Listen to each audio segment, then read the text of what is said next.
And it's been a big day not just for the US but also for the news industry. Voters rely on media outlets to track the scores, so it's an all hands on deck situation. While their facts and data may be the same across the board, their coverage has vast differences.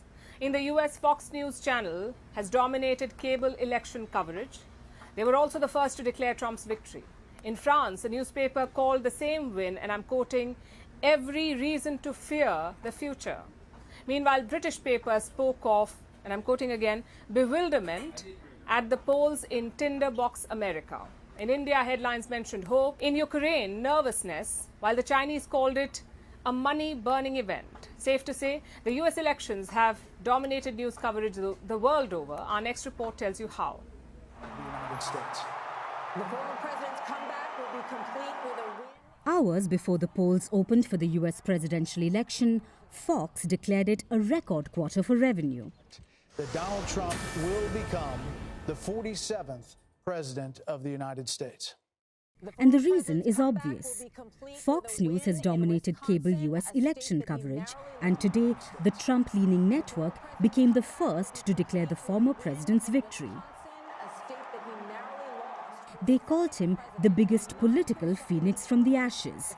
Soon enough, other media outlets followed the world over, while they warned the viewers that these were projections as of now. But the tension and excitement was palpable as networks quickly moved to the post-mortem stage. New York Times, which has faced backlash over its coverage of Trump, called the US a splintered nation in suspense. Now, NYT has not been alone in favouring Harris. Studies show that 84% of Harris's coverage throughout the election cycle has been positive, while Trump's has been 89% negative. In the same way, the paper's headline was not alone in its anxiety-laden emotions. And not just in the US, British Daily Mail declared that Tinderbox America is on a knife's edge. Channel 4 in the UK reported a sense of bewilderment. The channel's broadcast was its first overnight coverage of a US presidential election since Bill Clinton defeated George H.W. Bush in 1992. Meanwhile, Daily Mirror reminded voters to pray for victory and brace for chaos. And with Trump's face plastered over the cover, Daily Star called it Bigly Trouble. And in France, Trump's political career was called the collapse of whole swathes of the US political system, with every reason to fear what Trump might do next.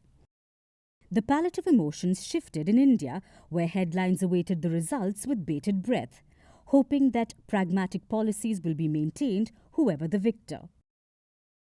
In neighbouring China, the Chinese state media has been conspicuously silent in the run-up to the election, but later called the elections a money-burning event.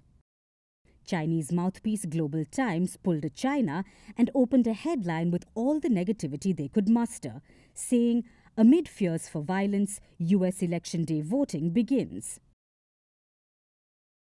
In Israel, an editorial piece screamed, "Trump is bad for Jews and bad for Israel," just as Kyiv nervously watched the election results unfold.